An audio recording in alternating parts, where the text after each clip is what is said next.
অনেক অত্যাচার করতো, আবার হুমকি দিত, টাকা পয়সা চাইতো।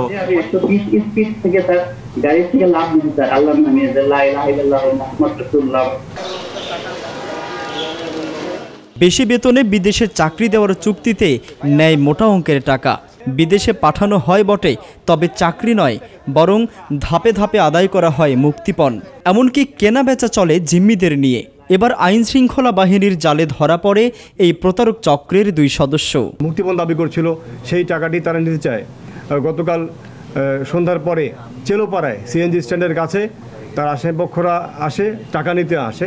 ডিবি টিমের যে 24 দলটি রয়েছিল ওসিডিবির নেতৃত্বে, তারা ছদ্মবেশে চেলোপাড়া এলাকায় অবস্থান নেয় এবং শিপলু এবং পান্নু 2 জন যখন আসে, এসে টাকা নেওয়ার চেষ্টা করে, তো সেই মুহূর্তে ডিবি টিম তাদের আটক করে এবং হেফাজতে নেয়।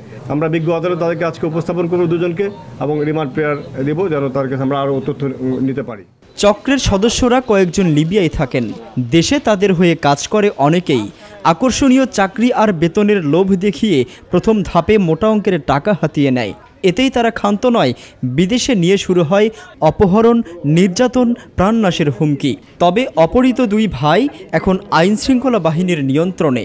আমাদের 4 জনকে অন্য আরেকটা গ্রুপের কাছে বিক্রি করে দেয়। তো অন্য একটা গ্রুপের কাছে বিক্রি করে দেওয়ার পরে ওনারা আমাদের কাছ থেকে আলাদাভাবে টাকা চায়, পাসপোর্ট সব কিছু নিয়ে নেয়। পাসপোর্ট সব কিছু নিয়ে নেয়। তো নিয়ে নেওয়ার পরে আমাদের খুব মারধর করে স্যার। আমার এই কাজের এই পাশে অনেক বাড়ি দেওয়া হয় স্যার। আমাকে আল্লাহ একটু যত কাজে সম্ভব স্যার আমাকে দেখে নেওয়ার ব্যবস্থা করেন। দুপচাচিয়া থানায় জিডি করেন লিবিয়ায় অপহৃত 2 জনের বড় ভাই। এরপর বগুড়ার আইন শৃঙ্খলা বাহিনী প্রযুক্তি ব্যবহার আর গোয়েন্দা তথ্যের ভিত্তিতে এই চক্রের 2 জনকে জয়পুরহাট থেকে গ্রেফতার করে। তাদের দেওয়া তথ্যে লিবিয়ায় থাকা অপহৃত সাইদ খন্দকারকে বাংলাদেশে ফেরত আনে পুলিশ। পাওয়ার প্ল্যানে নিয়ে যাওয়ার পরে ওই জায়গায় আমার থেকে পাসপোর্ট সব কিছু নিয়ে নেয়। নিয়ে নেওয়ার পর ফোনটা নিতে পারেনি, ফোনটা আমার পকেটে আছে, ফোনটা নেয়নি। আমার থেকে অনেক কাজ করে নিত, যেগুলো কাজ ওরা করতো না, সেগুলো সব কিছু কাজ করে নিত। 2-3 দিন পর খাবার দিত। বাসার থেকে আমার ভাই আর আমার মা যখন বলে মামলা করার কথা যখন বলে, ওই জায়গা থেকে আমার পাওয়ার প্ল্যান থেকে আমার পাঠাই দেয় চার্জ দেয় বিয়া সবুজ নামের একজনের কাছে, ওদেরই লোক সবুজের কাছে পাঠাই দেয়। সবুজের কাছে যখন পাঠাই দেয়, সবুজ আজ দেয় বিয়ে থাকেও আমার নিয়ে যাওয়ার পরে আর একটা রুম আছে, সেই রুমের আটকায় রাখে। সাইদকে দেশে আনলেও আরেক ভাই পাপ্পু খন্দকারকে এখনও ফেরানো যায়নি। তবে পুলিশ বলছে অপহৃত ব্যক্তিকে ফেরাতে এবং অপহরণকারীদের গ্রেফতারে কাজ করছে তারা।